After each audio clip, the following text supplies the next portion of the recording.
Brian Hoyer back, and I'm going to stick to my guns here unless you guys want Jay Cutler or somebody else to come in here. And even then, I still say for one season here coming up, the bridge needs to be Brian Hoyer because it's a bridge until you find another guy. No reason to step back again, but I just don't think anybody else is going to do it any better or worse. Well, I shouldn't say worse, but any better. I'm not saying it's going to be the best, but I'm saying until what's the old expression, dance with the one that brought you there. When you're looking for Mr. Right, sometimes you got to deal with Mr. Right now until Mr. Right comes. Or you can spend the next 15 years looking for a quarterback. I mean, you can keep doing that, or you can find one that can win you enough games until you find the one that can win you a whole bunch of games all by himself. Those once-in-a-generation guys that come along, because the NFL is full of franchise quarterbacks. Like 3 teams have a franchise quarterback, and everybody else is playing, trading quarterbacks. Anyways, whatever, man. But we got plenty of time to argue about that here. Some of the quotes, Johnny... When Mike Pettine was asked about Johnny Manziel, he said, look, talk is cheap. His actions are more important to me than anything that he says. He needs to take ownership of his career or he won't be here. We can't do it for him. We're not going to try. They have to do it for themselves. Plain and simple. We need men here, men that are able to take care of their own actions. So a lot of that. As far as I said specifics, he was asked about Manziel, Gordon, and Gilbert and did the same thing that he said throughout the season most weeks, which was we're going to separate ourselves from the emotion of the situation, and then we will be able to evaluate this more. But I got to tell you, man, going to be very interested on how this thing goes. As far as the off season and where this is going to go, who's going to be an example, all of that, because there has to be somebody is definitely going to be made an example out of this. You have to. And you know what I find hilarious, by the way? All morning, I've been hit up with my social media feed, and a couple of people have sent me some private messages just talking about the offseason, which is just now beginning for the Browns. Ndamukong Suh is somebody that I've had a lot of people tell me, I'd love to see him come to the Browns. I had a couple of guys in Berea tell me that he's on the short list of big money free agents that the Browns are going to go after this year. And I said, of course, because, he's a big, high character guy. That fits right into that. I mean, you're sitting here talking about and I know that character and talent are two different things, and sometimes high talent doesn't always have high character. But as we're talking about this name this morning, here he's suspended for a game because he stepped on Aaron Rodgers, because he steps on people, and we know that, man. But, that becomes interesting if your big offseason target is Ndamukong Suh. How is your big offseason story the accountability and guys with character and all of that stuff, man? One doesn't exactly give you faith in the other one there. But anyways, we'll see. Was that Ndamukong Suh's final game with the Detroit Lions? Will he be? He's going to be somewhere next year. Will Cleveland be one of them? I don't know. But I just found that interesting because here we're telling the narrative about the offseason, and then that's the first guy on the list of people that the Browns may be targeting here this year. As far as coaches goes, Mike Pettine says that he expects majority of the coaching staff to come back, including Kyle Shanahan, but he doesn't know how that'll work out. He said it could be possible that 1 or 2 don't come back.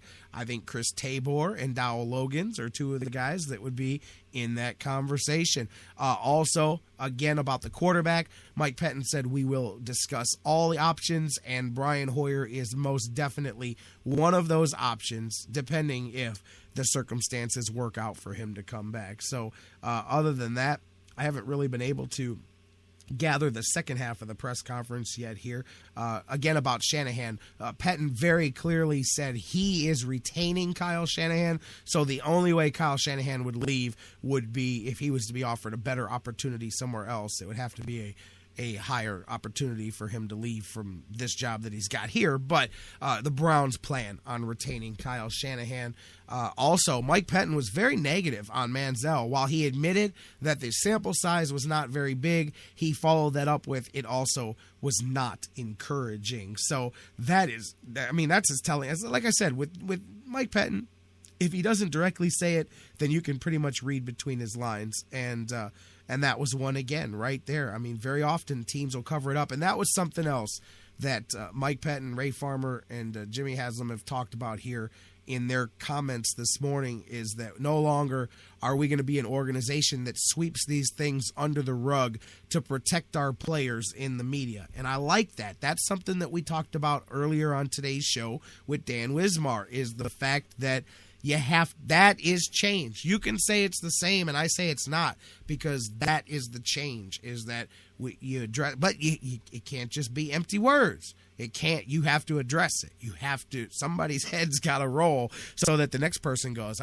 well, if I want to play in Cleveland and this and the other thing, and you can tell me whatever, but at the end of the day, that does matter, because there are only so many teams and so many spots. And while, yes, a guy like Josh Gordon may get an extra chance or two because he's extremely physically talented, even that runs. I mean, even Randy Moss ran out of teams interested in giving him another chance. You know what I mean? So, I mean, talent will get you more chances than non-talent. Now, non-talented people get one shot and one shot only. So, and again, and you're right. Look, there's a lot more to this. Tomorrow, I'll be able to sit through the entire thing. We'll talk about it. I'm just giving you kind of the brief overlooking of some of the quotes that I'm seeing here as Mike Pettine sits down with the media here early on. And again, as I said, he said nothing, now. We're going to sit back. We're going to evaluate. We're going to get the emotion out of it.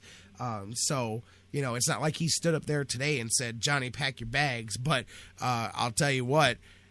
Is a whole lot different. You could have said a whole lot different than some of the previous regimes in the way they've addressed situations like this. It's going to be really interesting to see how this process begins with these guys. I can't wait to sit down here tonight and look through some of these press conferences. This way we can talk more about it in depth tomorrow. Dr. Football, by the way, speaking of tomorrow, Bill Checkis will be in the house. We'll talk about Black Monday as coaches fall and playoffs are coming up. We'll start to look ahead to Wild Card Weekend, my favorite weekend. Remember, tomorrow we're live, and then we're not going to be live Wednesday, Thursday, and then we will be back live Friday, and then we're just live every day forever again until, whatever, I don't know, President's Day or so, whatever's the next day. I'm just kidding. Whatever the next day we take off is, but definitely going to be on a run here starting on January 2nd, this Friday. Going to be fun. But tomorrow we're talking football with Dr. Football. We've got Jeff Gorman from Indians101.com. He'll be in the house as well. We'll catch up with him.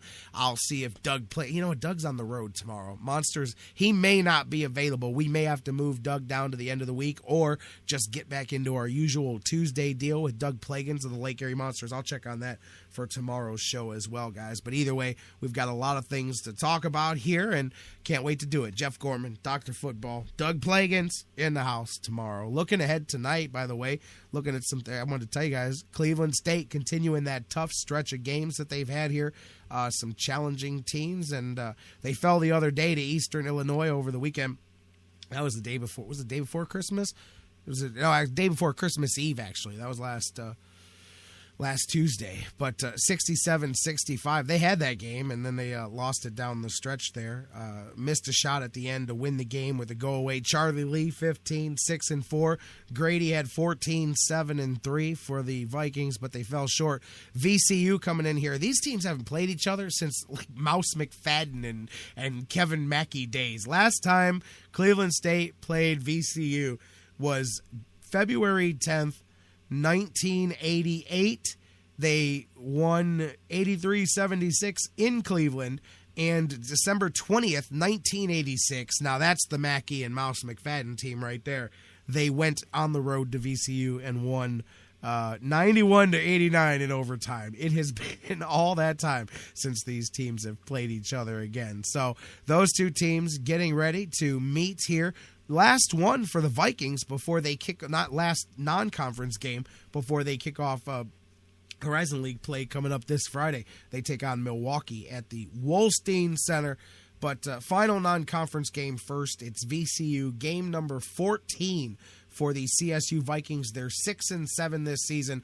The VCU Rams are coming in 9-3. They've won 4 straight, including their last game. They rolled East Tennessee State 84-60. We'll talk about that game tomorrow as well. Matter of fact, I'm going to get Coach Waters on the show next week. We got some people coming on next month. When we crack the new year, Ernest Biner, former Browns running back, is going to be joining us here. I figured we're going to try to set something up for next week if we can make the schedule work.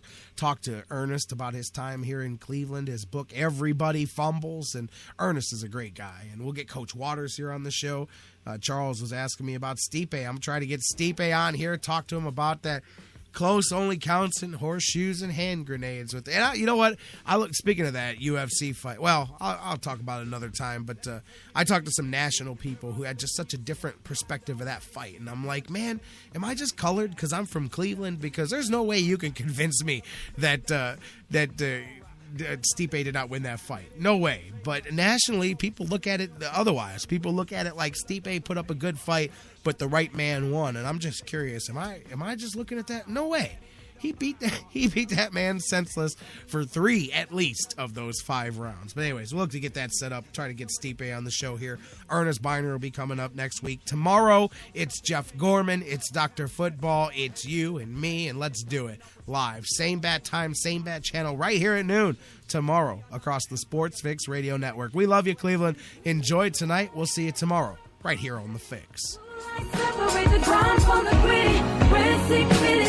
Hood pass over any city that we visit.